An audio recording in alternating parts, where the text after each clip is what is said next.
কুরআনুল কারীমে জাহান্নামের কথা অনেক জায়গাতে উল্লেখিত হয়েছে। কুরআনুল কারীমে জাহান্নামের ৭টা দরজার কথা, স্তরের কথা উল্লেখিত হয়েছে। আল্লাহ রাব্বুল আলামিন এই প্রসঙ্গে সূরা হিজরের ৪৪ নম্বর আয়াতে কারিমায় বলেছেন, লাহা সাবআতু আবওয়াব লিকুল্লি বাবিন মিনহুম জুজুম মাকসুম। জাহান্নামের ৭টা দরজা আছে, ৭টা স্তর আছে। প্রত্যেক স্তরের জন্য আবার অধিবাসীও আলাদা আছে, কে কোন স্তরে থাকবে এটা উল্লেখ করা আছে। কুরআনুল কারীমে ৭টা জাহান্নামের স্তরের কথা উল্লেখ করা হয়েছে। কোন কোন ৭টা স্তর? সেই সমস্ত স্তরে কারা কোন স্তরে থাকবে? জাহান্নাম ৭টা যেমন করে আছে। জাহিম, জাহিম নামক জাহান্নাম, যারা গুনাহগার মুসলমান তারা এই জাহান্নামে থাকবে। জাহিম নামক জাহান্নামে কারা থাকবে? এই কঠিন জায়গা, যারা গুনাহগার মুসলমান, যেমন নামাজ পড়ে না, মুসলমানই তো তার ঠিক থাকলো না, আবার জাকাত দেয় না, জাকাত ফরজ হয়েছে, নামাজ না পড়লে জাহান্নামে যাবে, মনে হয় জাকাত না দিলে জাহান্নামে যাবে না, এইরকমটা মনে হয়, কিন্তু তা নয়। জাহিম নামক এই জাহান্নামে যারা গুনাহগার মুসলমান, আল্লাহকে যারা মানে না, আল্লাহর দিন ব্যবস্থা মানে না, আল্লাহর হুকুম মানে না, তারা এই জাহান্নামে থাকবে। নাম হলো জাহিম। ২ নম্বর হলো জাহান্নাম ইহুদি বা যারা ইসরায়েলি সম্প্রদায়ের গুনাহগার ব্যক্তি, তাদের শাস্তির জায়গার নাম হলো জাহান্নাম। জাহান্নামে তারা থাকবে। ইহুদি তারা কোন জায়গা? এই জাহান্নাম, এই দরজা বা এই তবকা বা স্তর, এই স্তরে যারা ইহুদি তারা থাকবে। তারপরে হলো সাঈর, যারা নাসারান খ্রিস্টান, এই সম্প্রদায়ের শাস্তির জায়গা, সেটার নাম হলো সাঈর। তারপরে আছে সাকার। সাকার নামক জাহান্নামে যারা চন্দ্র নক্ষত্র, যারা গ্রহ নক্ষত্র চন্দ্র সূর্য পূজারী, তারা এই জাহান্নামে থাকবে। তারপরে বলা আছে লাজাম, যারা অগ্নি পূজারী, তারা লাজা নামক এই জায়গাতে থাকবে। এরপরে বলা আছে হাবিয়া, যারা প্রতিমা পূজা করে, তাফসিরের মধ্যে বলা আছে তারা এই হাবিয়া নামক জাহান্নামে থাকবে। তারপরে বলা আছে হোতামা, হোতামাতে থাকবে যারা মুনাফিক, ইসলামী যারা প্রবঞ্চনা করে, মুসলমানদেরকে ঠকায়, খপ্পরে ফেলে, সত্য কথা বলে মিথ্যা কথা বলে ধরা যায় না, মুসলমানদেরকে বিপাকে ফেলাইয়া দেয়, গণ্ডগোল বাঁধাইয়া দেয়, এই সমস্ত ব্যক্তি তারা হোতামা নামক এই জাহান্নাম বা এই দরজা, এই স্তরে বসবাস করবে। আমার দরদে ভাই, একটার নিচে আর একটা, যেমন করে জাহিম তার নিচে আছে জাহান্নাম, তার নিচে আছে সাঈদ, তার নিচে আছে সাকার, তার নিচে আছে লাজাম, তার নিচে আছে হাবিয়া, সর্বশেষ নিচে আছে সেটা হোতামা। এইরকম করে জাহান্নাম সাজানো আছে। ইন্না জাহান্নামা কানাত মিরসাদা লিত-তাগিনা মাআবা লাবিসিনা ফিহা আহকাবা লা ইয়াযুকুনা ফিহা বারদাম ওয়ালা শারাবা। আল্লাহ রাব্বুল আলামিন সূরা নাবার মধ্যে উনি উল্লেখ করলেন, কি উল্লেখ করলেন? ইন্না জাহান্নামা কানাত মিরসাদা, জাহান্নাম ওত পেতে আছে, চেয়ে আছে, ফাঁক পেতে বসে আছে জাহান্নাম। খারাপ কর্ম করবেন, বাঁচার কোনো উপায় নাই। যখন কবরে যাবেন তখনই কিন্তু জাহান্নামের একটা নাল, একটা পাইপ সেখানে সেট করা আছে। কিয়ামত হওয়ার আগ পর্যন্ত এখানে এই শাস্তি ভোগ করতে হবে। যারা গলাতে রশি দিয়ে মারা গেল, যারা বিষ পান করে মারা গেল, হুজুরেরা ফতিয়া দেয়া থাকে যে হ্যাঁ টাকা পয়সা দিলেই ফতুয়া দেয়, ওই জান্নাতে চলে গেল, কিন্তু না, গলায় রশি দিয়ে যে মুসলমান মারা গেছে, আত্মহত্যা করেছে, কিয়ামতের আগ পর্যন্ত তারে বারবার গলায় রশি দিবে আর মরবে। যারা বিষ খেয়ে মরল একই অবস্থায়, আত্মহত্যা করেছে একই অবস্থা। তাহলে জাহান্নাম চেয়ে আছে, ওঁত পেতে আছে, কঠিন জায়গা জাহান্নাম। বুঝছেন না তো? নাম শুনছেন, জাহান্নামের পরিচয় পেয়েছেন, দুনিয়া পাওয়ার পরে জাহান্নামের কথা একেবারেই ভুলে গেছে। আল্লাহর অবাধ্য হলে জাহান্নামে থাকা লাগবে, কঠিন জায়গা। ইন্না জাহান্নামা কানাত মিরসাদালিত তাগিনা মাআবাম। আল্লাহ রাব্বুল আলামিন বলেন জাহান্নাম ওত পেতে আছে, চেয়ে আছে, ফাঁদ পেতে আছে। লিত তাগিনা মাআবাম, যারা সীমা লঙ্ঘন করে, অবাধ্য, আল্লাহর হুকুম মানে নাই, তাদের জন্য জাহান্নাম এটা একটা ঘাঁটি স্থল, এটা জায়গা বসবাস করার কারণ। যারা সীমা লঙ্ঘন করে, আল্লাহর হুকুম মানে না, তাদের জন্য। লাবিথিনা ফিহা আহকাবা, মানুষ যুগ যুগ ধরে, জাহান্নামীরা যুগ যুগ ধরে ওই ঘাঁটি স্থল, ওই আযাবের মধ্যে থাকবে, কঠিন আযাব সেখানেই থাকবে।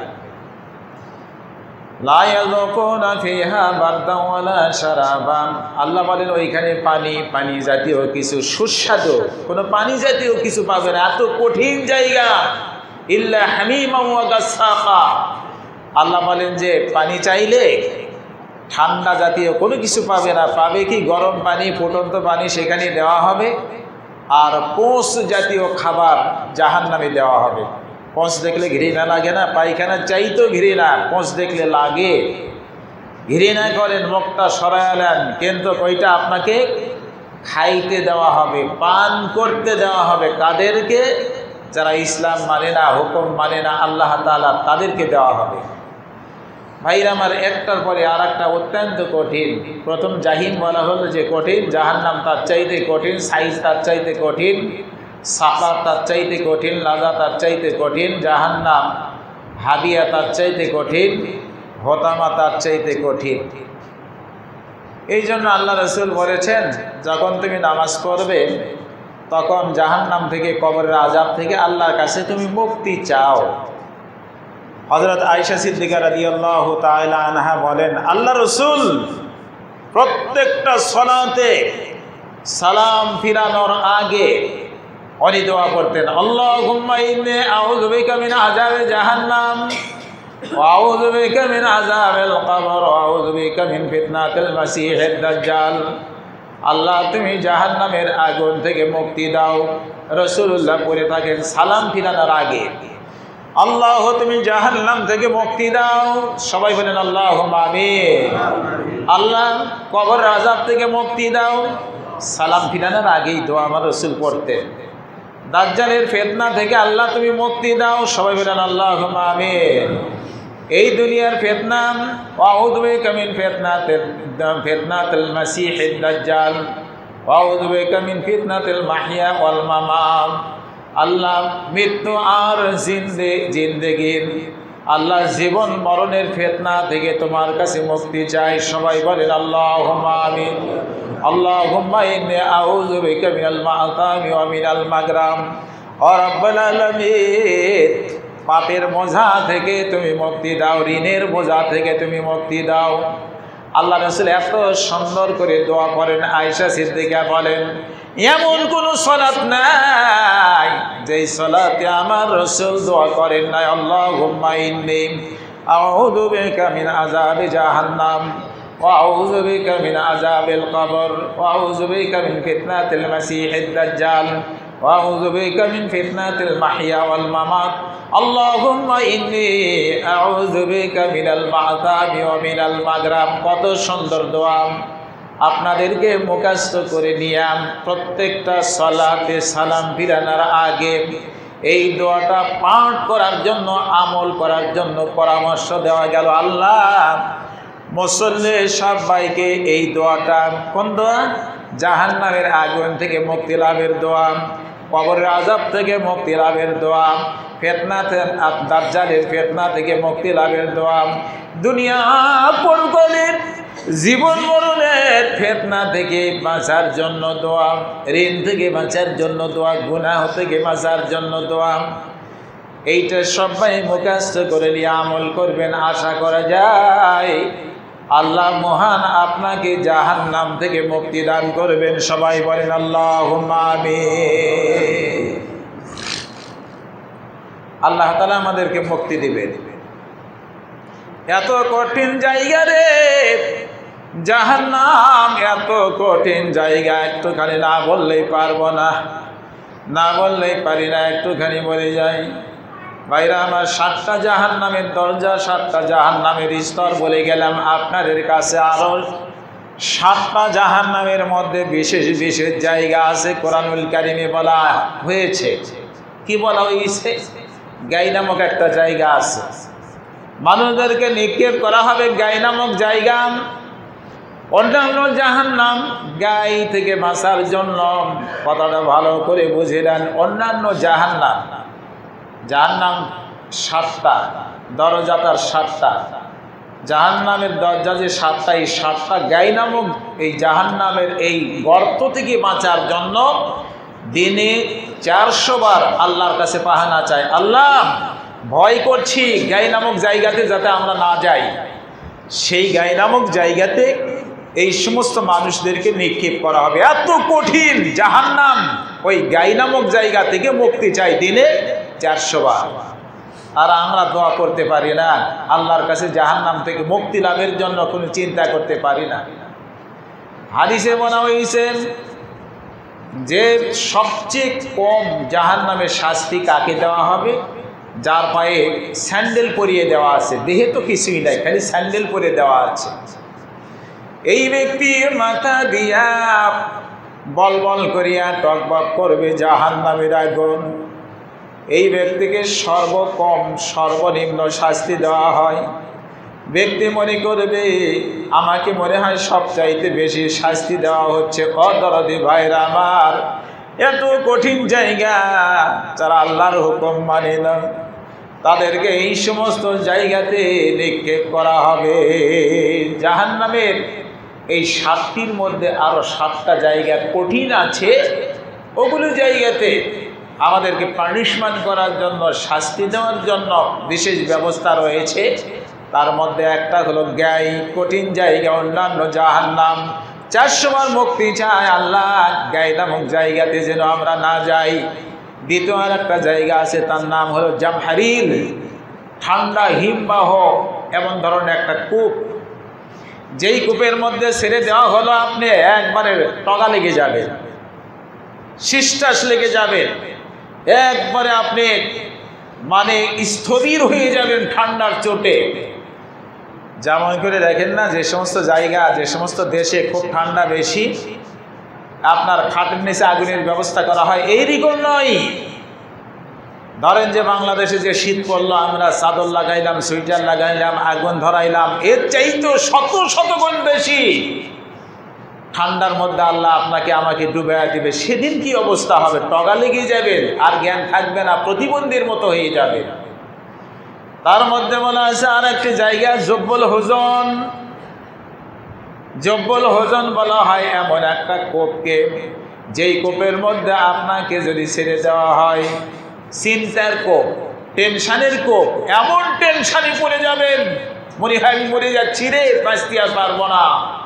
এত কঠিন জায়গা, এত ভয়াবহ জায়গা, এত ভয়াবহ কূপ, তারে বলা আছে জব্বল হোজন। চিন্তার টেনশনের একটা জায়গা জাহান্নামের মধ্যে রয়েছে, ওখানে ওই মানুষদেরকে দেওয়া হবে। আর একটা জায়গা আছে তিনাতুল খাবাল। এই জায়গাটা হলো দুর্গন্ধযুক্ত, পোঁজে আচ্ছাদিত। মানুষ যখন খাইতে চাবে ওর মধ্যে পোঁজ, দুর্গন্ধযুক্ত খাবার দেওয়া হবে। বন্ধ কোন জায়গায়? এটা জাহান্নাম। কেমন করে সইবেন? এরপরে আর একটা জায়গা আছে পাহাড়, কোরআনুল কারিমে বলা হলো তার নাম হলো সাউদ। সাউর হেতু সাউদান। মানুষদেরকে বলা হয় এই পর্বতে ওঠো, এই আগুনের পর্বতে উঠতে সময় লাগবে 70 বছর। একটু বলেন কয় বছর সময় লাগবে? 70 বছর। আবার নামতে লাগবে 70 বছর। আপনার বয়স তো 70 হয়নি, বুকের কামান থাকবে না। কোরআনুল কারীমে বলা হয়েছে সার হুকুহু সাউদা, তুমি উঠে যাও জাহান্নামের এই পাহাড়ে উঠে যাও। সেদিন কি মজা হবে বন্ধ। নামাজ তো পড়েছেন ঠিক মতো না, রোজা রেখেছেন ঠিক মতো না, যাকাত দিয়েছেন অনেক দিয়েছি হিসাব ছাড়াই, হজ করেছেন মেয়া মোহাম্মতে হজ করতে পারি নাই, বউ বিটিরে পর্দার মধ্যে রেখেছেন ওটাও ঠিক মতো করতে পারি নাই, ব্যবসা নীতি সঠিক ছিল ওজন ঠিক মতো দিতে পারি নাই, তারপরে মানুষের সঙ্গে সখ্যতা ওগুলো ঠিক মতো নাই। আহা কি হবে, মরে গেলে সেই সময় কবর দেখতে পাবে না কেউ, কবরে আপনাকে দেখবে না, পরকালে তো দেখতে পাবে। সেদিন ছুটাছুটি শুরু হয়ে যাবে। ইয়াউমা ইয়াফিরুল মারউ মিন আখিহি ওয়া উম্মিহি ওয়া আবিহি ওয়া সাহিবাতিহি ওয়া বানিহি, ভাই থেকে ভাই পালাইবে, স্বামী থেকে স্ত্রী পালাইবে, আব্বা থেকে সন্তান পালাইবে, সন্তান থেকে আব্বা পালাইবে। দরদি ভাই রে, এমন একটা সময় আমাদের কাছে আসতেছে, একটুখানি বলে যাই। আমার আল্লাহ বলেন সারহিকুহু সাউদা, তোমরা এই পাহাড়ে উঠে যাও, যেই পাহাড়ে উঠতে 70 বছর সময় লাগবে, আবার ওই পাহাড় থেকে নামতে 70 বছর সময় লাগবে। দরদি ভাই, এত কঠিন জায়গা হলো জাহান্নাম, একটুখানি আমরা হোঁশ করে চলি, জ্ঞান করে চলি। দরদি ভাই রে, এখনো সময় আছে, আল্লাহর কাছে সিলিন্ডার দিয়া আল্লাহর বিধি বিধানকে একটুখানি মেনে চলেন। আল্লাহ পাক আমাদেরকে জাহান্নামের শাস্তি থেকে নাজাত দান করবেন। সবাই বলেন আল্লাহুম্মা আমিন। মুক্তি দিবেন জাহান্নাম থেকে আমাদেরকে। একজন একটা আওয়াজ দিয়ে বলেন তিনি কে? আল্লাহ। এটাই কথা। আর এক জায়গা আছে, তার নাম হলো হামিম, গরম পানির কোপ। গরম পানির কোপ, গায়ের চামড়া থাকবে না, হাড্ডিগুলো সব বের হয়ে যাবে, দেহগুলো সব ফুলে যাবে, এমন ধরনের একটা কোপ কোরআনুল কারীমে বলা হলো। সেই কোপের নাম হলো হামিম। যেই কোপটা গরম পানির, এই কোপটা ভাই কঠিন জায়গা। সর্বশেষ অনেকটা জায়গার কথা বলা আছে, গাছসাক, গাছসাকের কথা বলা আছে। গাছসাকটা কি আমার দরদি ভাই? লা ইয়াযুকুনা ফিহা বারদান ওয়ালা শারাবাম ইল্লা হামিমান ওয়া গাসসাকা। মানুষের দেহ থেকে, জাহান্নামীদের দেহ থেকে যে পোঁছগুলো বের হবে, যেই পানি পোঁছ বের হবে, এই পানি পোঁছ আপ্যায়ন করা হবে জাহান্নামীদেরকে। কি কথা, সেদিন কি অবস্থা হবে, পানি চাইবেন কি অবস্থা। তারপরে অপর জায়গাতে বলা হলো, একটুখানি শুনে যান, যেই কথাই বলা হয়েছে জাহান্নামের স্বাদ আচ্ছাদন করার জন্য, পরিপূর্ণ ভোগ করার জন্য আপনার দেহকে মোটা করা হবে। গায়ের চামড়া 42 গজ পুরু করা হবে। 42 গজ মানে 42 দগনে 84 হাত। এই গায়ের চামড়া এটা পুরু হবে, মোটা হবে, মোটা। মুখের নাক গুলন করা হবে পাহাড়ের মতো বড়, উহুদ পাহাড় 8 কিলো লম্বা। মুখের নাক গুলন এত বড় বড় হবে। দেহটা কেমন মোটা হবে, মক্কা থেকে মদিনা এই দূরত্ব আপনার পাশা হবে, এত মোটা। এইরকম করে জাহান্নামে আপনাকে নিক্ষেপ যখন করা হবে ভাই, ওই সময় যখন আপনি খাবার চাইবেন, আমি আর পারছি না, একটু খাবার দাও, বলা আছে গাছসাক, বলা আছে ওইখানে যা খাইতে দেওয়া হবে সেইটা হলো কাঁটা যুক্ত, দুর্গন্ধ, বিষযুক্ত, তিতা জাক্কুম খাবার দেওয়া হবে। পারবেন খেতে? বলা আছে ওটা যখন খাবেন দেহগুলো সবগুলো ফেটে যাবে, সেই সময় দেহ ফেটে যাবে। আমার দরদি ভাই, এত কঠিন জায়গা জাহান্নাম, কেমনে আমরা বসবাস করব? দরদি ভাই রে, এখনো সময় আছে, 5 বার নামাজ পড়ি, 70 নিষ্ঠা হয়ে যায়। নিজের বউবিটিকে পর্দার মধ্যে রাখি, সর্বদা সত্য কথাই বলি রে। কোরআনুল কারীমের চরিত্রে রঙে রং যেতে হয়। আল্লাহ আমাদেরকে জাহান্নামের আগুন থেকে মুক্তি দান করবেন। ও আল্লাহ, আমরা কেউ জাহান্নামের শাস্তি ভোগ করতে পারবো না। আল্লাহ আমাদেরকে জাহান্নামের শাস্তি থেকে তুমি নাজাত দাও। সবাই বলেন আল্লাহুম্মা আমিন। আহা, এরপরে পানি পান করবেন, পানি আপনাকে দেওয়া হবে। ওটের কাছে পানি নেওয়া মাত্র এই ওটটা উপর দিকে উঠতে থাকবে, শেষ পর্যন্ত নাকের এই ডগা কান পর্যন্ত উপরের এই ওট উঠে যাবে, দাঁত বেড়ে যাবে। নিচের ওটটা এবার নিচে নামতে নামতে বুক পর্যন্ত চলে আসবে, নাভি পর্যন্ত চলে আসবে। দরদি ভাই, পানি পান করবেন, এত বিষযুক্ত পানি দেওয়া হবে, পৌঁছ দেওয়া হবে, কেমন করে আপনি আমি সহ্য করব ভাই? সহ্য করার কোনো উপায় নাই। তাই সবার কাছে একটুখানি বলে যাই, দোয়াগুলো মুখস্থ করে লইয়া এই দুনিয়াতে আল্লাহ পরীক্ষা করার জন্য আপনারে আমারে পাপ প্রেরণ করেছেন ভাই। এই পরীক্ষায় যদি আমরা পাশ করতে পারি, কিসের পরীক্ষা? পাশাপাশি আছে গরিব মানুষ, তাদেরকে আল্লাহ দিয়া পরীক্ষা করছেন, তারা আপনার সঙ্গী হতে পারলো কিনা। এরপরে অনেক টাকার মালিক হতে পারবেন সুদ খালে, আমি আর সুদ খাবো না, এই পরীক্ষা পাশ করেছে। নারী এসে ঘুরছে আশেপাশে, নারীর সঙ্গে মিলে ব্যভিচারে লিপ্ত হইয়া দুনিয়াটা নষ্ট করে দিলেন, পরকাল নষ্ট হয়ে গেল। এই পরীক্ষায় যদি উত্তীর্ণ হতে চান, চোখে ব্রেক দিতে হবে, অন্তরে ব্রেক দিতে হবে, ধৈর্য ধারণ করতে হবে। আমি চাই না দুনিয়া, আমি চাই পরকাল। আমার ইসলাম দরদি ভাইরা আমার, এমন করিয়া শাস্তি দিবে জাহান্নামের আগুন আর জাহান্নামের হিম্মাহ, এই কঠিন ঠান্ডা। কেমন করে আমরা বাঁচব? বাঁচার তো কোনো উপায় নাই। এখনো বলে যাই, বাঁচার উপায় এখনো আছে, তওবা করে নিয়াম, আল্লাহর কাছে সেজদায় পড়ে যান, সলিড মুসলমান হয়ে যান। আল্লাহ, জীবনে আর কোনো দিন শয়তানের রাস্তায় লইও না। আল্লাহ গো, দোয়া করি সর্বদাই তুমি তোমার রাস্তায় আমাদেরকে কবুল করে নাও। সবাই বলি আল্লাহুম্মা আমিন। সহিহ মুসলিমের হাদিসে রয়েছে, ভালো করে শোনেন, জাহান্নামকে হাসরের মাঠে নিয়ে আসা হবে, জাহান্নামকে হাসরের মাঠে নিয়ে আসা হবে। তখন বলা আছে ৭০,০০০, জাহান্নামের ৭০,০০০টা লাগাম আছে, ৭০,০০০ লাগাম আছে জাহান্নামে। প্রত্যেকটা লাগামে ৭০,০০০ ফেরেশতা মোতায়েন করা আছে। সুবহানাল্লাহ। জাহান্নামের লাগাম ৭০,০০০, আর প্রত্যেকটা লাগামে ৭০,০০০ ফেরেশতা মোতায়েন করা আছে। তারা টেনে হেঁচড়ে জাহান্নাম হাসরের মাঠে সেখানে নিয়ে আসবেন, উপস্থিত করবেন। তাহলে একটুখানি শোনেন, জাহান্নামের গভীরতায় বলা আছে, আল্লাহ রাসূল একদিন হুরুস করে হট করে একটা আওয়াজ শুনতে পেলেন। সাহাবাদেরকে বললেন, এই সাহাবার, বলতে পারো রে কিসের আওয়াজ? বলছে, জানি না ইয়া রাসূলুল্লাহ, আল্লাহ এবং রাসূলই ভালো জানেন। আল্লাহ রাসূল বললেন, জাহান্নামের উপর থেকে একটা পাথর ছেড়ে দেওয়া হয়েছে, ওই পাথর ৭০ বছর পরে জাহান্নামের নিচে ঠেকে গেল। সুবহানাল্লাহ। ৭০ বছর আগে ওই পাথর ছেড়ে দেওয়া হয়েছে, ৭০ বছর পরে জাহান্নামের নিচে গিয়ে ওই পাথরটা পড়লো। এখন আপনি চিন্তা করেন ভাই, আড্ডা মারি খাওয়া দাওয়া ফুর্তি করে দুনিয়াটা মস্ত বড়, আড্ডা মারো আর ঘোরো, মরার পরে এই সমস্ত খবর আছে। তারপরে তো ফেরেশতারা তো মারবে, যখন যা ইচ্ছা মারবে, মারতে মারতে তো এই মান নয় ভাই, যেমন খুশি তেমন মারবে। এই কবরে গেলে শুরু হবে,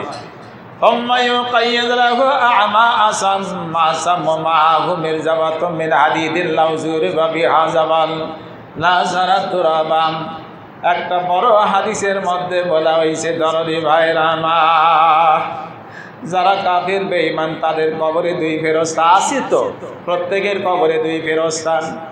তারপরে বলা হলো, ওই 2 ফেরেশতা একটা শোনে না আর একটা চোখে দেখে না।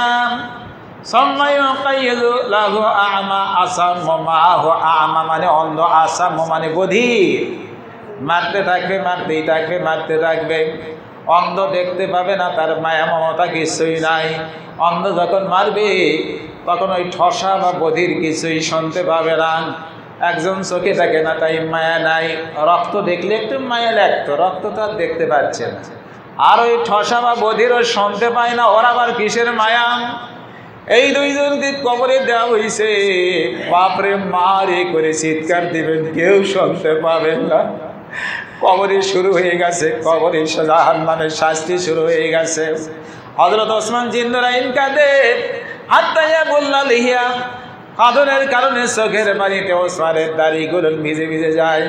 ওসমানকে জিজ্ঞেস করা হয়, জান্নাত জাহান্নামের কথা শোনানো হয়, কিন্তু আপনি কাঁদেন না, কিন্তু কবরের পাশে আসলে কেন আপনি কাঁদেন, চোখের পানি পড়ে যায়? হযরত ওসমান বলেন, আল্লাহ রাসূল বলেছেন কবর হলো পরকালের পারঘাটির মধ্যে সর্বপ্রথম পারঘাটি। যেই ব্যক্তি কবরে পাশ করবে তার জন্য বাকি পারঘাটি সবগুলো সহজ হয়ে যাবে। আওয়াজ দিয়ে বলুন সুবহানাল্লাহ। যেই ব্যক্তি কবরে পাশ করবে না, পরবর্তী যত পারঘাটি সে একটাও পাশ করতে পারবে না, সব জায়গাতে ফেল আর ফেল। এটা শুরু হবে ভাই, এই যখন কবরে রাখবে তখন থেকেই শুরু হবে। রেহাই নাই, বাঁচার উপায় নাই। বলবি আবু বকর বিন ইসহাক, তার বাপেরও সাধ্য নাই, কারোর সাধ্য নাই। আপনার বিবি যাবে না, বাপ যাবে না, কেউ যাবে না। সামান্য কয়েক হাত নিচে আপনাকে রাখা হবে, ওখানেই শুরু হয়ে যাবে হয় জান্নাতের টুকরো নইলে জাহান্নামের টুকরো। নামাজ পড়ি, মিথ্যা কথা বলি, নামাজ দিয়ে কোনো কাজে লাগছে না। নামাজ পড়ি নারী নির্যাতন, এই নামাজ দিয়ে কোনো কাজে লাগছে না। নামাজ পড়েন, চুরি করেন, তারপরে কলমের খেসা দিয়ে খান, শুনে রাখেন এই নামাজ কোনো কাজে লাগছে না। নামাজ কোনটা কাজে লাগে? নামাজ আদা করে সে যাবতীয় বেহুদা কাজ থেকে দূরে আছে, এই নামাজটা হলো কার্যকরী। আওয়াজ ছেড়ে দিয়ে বলেন সুবহানাল্লাহ। আল্লাহ রাসূল সাহাবীদেরকে বলতেন, হযরতে সামুরা বিন জানদুব থেকে একখানা হাদিস, রাসূলুল্লাহ ফজরের নামাজ পড়ে সাহাবীদের দিকে হতেন আর বলতেন, তোমরা কি কেউ স্বপ্ন দেখেছো? দেখলে রসুলকে বললেন তার তাবির বা ব্যাখ্যা করে দিতেন। একটা দিন বললেন অনুরূপ কথা, সাহাবারা বললেন, হুজুর আমরা কেউ স্বপ্ন দেখি নাই। রাসূলুল্লাহ বললেন, আমি আজকে স্বপ্ন দেখেছি। দুইজন ব্যক্তি আসলো, আমার হাত ধরে কত পবিত্রময় এক মাঠে নিয়ে গেল, বলছে যে শামসিরিয়া। সেখানে যাওয়ার পর দেখলাম এক ব্যক্তি বসে আছে, আর এক ব্যক্তির হাতে লোহার সারাশি রয়েছে। এই সারসি দিয়ে বসা ব্যক্তির চল একবারে গালটা হা করে ফেলছে, ওই সারসি ঢুকা দিয়ে ওটা গর্দানের নিচে নিয়ে দিচ্ছে। নেওয়ার পরে দ্বিতীয় চল ওইখানে যখন করছে, ওই তখন ড্যান চলটা আবার ভালো হয়ে যাচ্ছে। এইরকম হতেই আছে। লোকটা বাপরে মারে করে চিৎকার দেয়। আল্লাহ রাসূল বললেন, এটা কি দেখছি আমি? বলছে সামনে চলে। সামনে নিয়ে যাওয়া হলো। ঘাড়ের উপরে চিত হয়ে একজন শুয়ে আছে, আর একজন দাঁড়িয়ে আছে বড় পাথর নিয়ে। শুয়ে থাকা ব্যক্তির মাথায় মেরে দিচ্ছে, মাথা চরমার হয়ে যাচ্ছে, পাথর অনেক দূর চলে গেছে। ওই পাথর নিতে যাচ্ছে, মাথা আবার জোড়া লেগে যাচ্ছে। রাসূলুল্লাহ বলেন, ভাই এটা কি? এটা আমি কি দেখছি? বলছে সামনে চলন। সেখানে নিয়ে যাওয়া হলো এক গর্তের কাছে, উনুনের মতো, যার মুখটা হলো ডাবরের মতো ছোট আর ভিতরে বিরাট প্রশস্ত। নিচের দিকে আগুন দেওয়া হয়েছে। আগুন যখন তাপ লেগেছে, হিট লেগেছে, বল বল করে আগুনটা উপর দিকে যখন লেলিহান আসতেছে, তখন দেখা যায় ওই আগুনের মধ্যে উলঙ্গ ছেলে আর মেয়েকে দেখা যাচ্ছে। রাসূলুল্লাহ বললেন, ভাই এটা কি কি দেখছি একটু বলেন? বলছে একটু সামনে চলেন। দেখা গেল যে রক্তের দরিয়া মাঝখানে এক লোক আছে। ওই লোকটা কিনারে আসার চেষ্টা করছে, আর কিনারে এক ব্যক্তি পাথর নিয়ে দাঁড়িয়ে আছে। যখনই আসার চেষ্টা করছে তখন ওর মুখে পাথর নিক্ষেপ করছে। লোকটা আবার স্বস্থানে ফেরত যাচ্ছে। এইরকম করে চলে গেল। বলল যে এক বাগানের মধ্যে ঢুকলাম। এই বাগানটা সুশোভিত, সুন্দর বাগান। ওই বাগানে এক বৃক্ষ আছে, বৃক্ষর কাছে এক মুরব্বী আছে, বসে আছে, আর পাশে অনেকগুলো ছেলে। কিছু দূরেই দেখা যায় এক লোক। এই লোকটা দাঁড়িয়ে আছে, পাশে বিরাট আগুনের মাঠ, এই আগুনকে প্রজ্বলিত করছে, এইরকম ধরনের।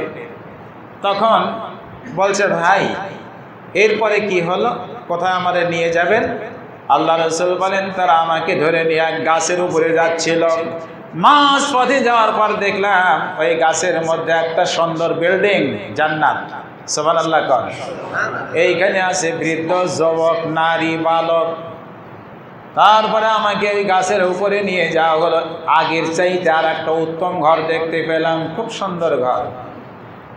সেইখানে দেখলাম বৃদ্ধ আর যুবক।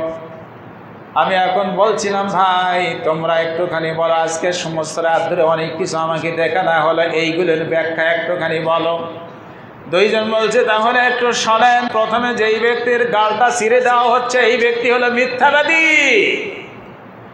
মিথ্যা কথা বলে, তার মিথ্যা চতুর্দিকে সরে যায়, মানুষ বিপাকে পড়ে যায়, যার জন্য তার সঙ্গে আচরণটা করা হচ্ছে কিয়ামত পর্যন্ত এমন চলতেই থাকবে। তাহলে এই যে জাহান্নামের শাস্তি কি? মিথ্যা কথা বললে আপনার গাল লোহার খন্তা দিয়ে ছিঁড়ে একবারে হা করে দেওয়া হবে। কি জন্য আপনি মিথ্যা কথা বলেন? বামটার সাথে ওই অবস্থা করবে, কিয়ামত আসার আগ পর্যন্ত এটা চলতেই থাকবে। দ্বিতীয় ব্যক্তিকে দেখলেন যে শুয়ে আছে ঘাড়ের উপরে চিত হইয়াম, যার মাথা পাথর মেরে চরমার করে দেওয়া হচ্ছে। এই ব্যক্তি কে?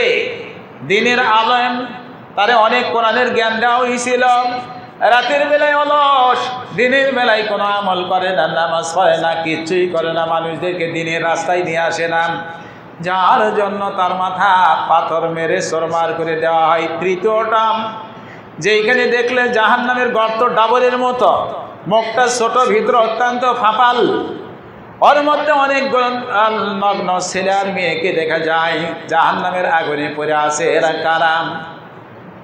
ওই দুইজন বলছে ভাই এরা হলো ব্যভিচারিণী ছেলে আর মেয়ে, ব্যভিচার করেছিল, তাদেরকে এই জাহান্নামের মধ্যে, ডাবরের মধ্যে শাস্তি দেওয়া হয়। আর ওই রক্তের দরিয়ার মধ্যে হাবুডুবু খাচ্ছে ওই ব্যক্তি সুদারু, সুদ খেত, তাই তাকে শাস্তি দেওয়া হয়। তারপরে বাগানের মধ্যে নিয়ে যাওয়া হলো, যেই মুরব্বীদেরকে দেখা হলো, ওই মুরব্বী হলো হজরতে ইব্রাহিম আলাইহিস সালাম। তার কাছে যত সন্তান আছে এগুলো হলো মুসলমানদের সন্তান। আওয়াজ ছেড়ে দিয়ে বলুন সুবহানাল্লাহ। তারপরে যেই ব্যক্তিকে দেখলেন আগুন প্রজ্বলিত করে, ওটা জাহান্নামের দারোগা, তার নাম হলো মালিক। এরপরে যখন গাছের মাঝখানে নিয়ে যাওয়া হলো সুন্দর ঘর, ওটা সর্বসাধারণের জান্নাতি ঘর। আওয়াজ ছেড়ে দিয়ে বলেন সুবহানাল্লাহ। এরপরে উপরে যেই জান্নাতে নিয়ে যাওয়া হলো খুব চমকপ্রদ ঘর, যারা শহীদ হয়েছে, ইসলামের জন্য প্রাণ দিয়েছে, তাদের জন্য এই শ্রেষ্ঠতম ঘর আল্লাহ সাজায় রেখেছেন। একবার জোরে আওয়াজ দিয়ে বলেন সুবহানাল্লাহ। হে নবী শোনেন, আমি হলাম জিবরিল আমিন আর ইনি হলেন মিকাইল। আপনি একটু আকাশের দিকে চান। আল্লাহ রাসূল আকাশের দিকে চাইলেন, মেঘ দেখতে পেলেন, তবকা তবকা মেঘ, সাদা মেঘের বাহারা, সাদা মেঘ। ওই দুইজন বলছে নবী হে, ওই জান্নাতটা ওটা আপনার। আল্লাহ রাসূল বললেন ঠিক আছে, আমার একটু প্রবেশ করার সুযোগ দাও। ওই দুইজন বলছে ইয়া নবী আল্লাহ, এখনো আপনার মৃত্যু হয় নাই, এখনো অনেক এজ বাকি আছে, সেটা পরিপূর্ণ হবে, তারপরে আপনার মৃত্যু হবে, তারপরে আল্লাহ তাআলা আপনাকে আপনার জান্নাতে পৌঁছায়া দিবেন। একটু আওয়াজ ছেড়ে দিয়ে জোরে সোরে বলেন সুবহানাল্লাহ। এখন আপনাদের কাছে আমি জানতে চাই, আপনারা জান্নাত চান না জাহান্নাম চান? কোনটা? আচ্ছা, জান্নাত চাওয়ার লোক কিছু আছে, আর বেশিরভাগ জাহান্নাম, তাই না? এটাই মনে হচ্ছে। আবার একটু বলি দেখি, যদি জান্নাতি চাই তাহলে কণ্ঠটা তো জান্নাতির মতো হতে হবে। কোনটা চাই ভাই, জান্নাত না জাহান্নাম? কিছু কিছু হয়েছে, আর যারা বোকা তারা চুপ করে আছে, চাইলেই পাবো নাকি? আরে চাওয়ার জন্য তো বলা আছে তুমি চাও, যাবতীয় অসাধু অশ্লীল কাজ থেকে বিরত থাকো, তুমি নীতি নৈতিকতা কোরআনুল কারীমের মেনে চলো, রাসূলের আদর্শ মেনে চলো, আজকে থেকে তুমি ধাপ তুলবে আল্লাহর রাস্তে, আল্লাহ মহান তোমার ঠিকানা জান্নাতে করে দিবেন। আওয়াজ ছেড়ে দিয়ে বলেন আলহামদুলিল্লাহ। আর যারা প্রেম প্রীতি নিয়ে ব্যস্ত, মানুষকে ঠকানো নিয়ে ব্যস্ত, মানুষকে কষ্ট দিয়ে নেওয়া ব্যস্ত, হিসাব নিকাশে কম বেশি করাতে ব্যস্ত, যারা নামাজ পড়ে না দুনিয়া নিয়ে ব্যস্ত, তারাও প্রস্তুতি হও জাহান্নামের জন্য। আমরা সেটা চাই না, আমরা চাই জান্নাত। একটু বলেন আমরা কোনটা চাই? আল্লাহ তাআলা কবুল করে নেক আমাদেরকে জান্নাতি হিসাবে। সবাই বলে আল্লাহুম্মা আমিন।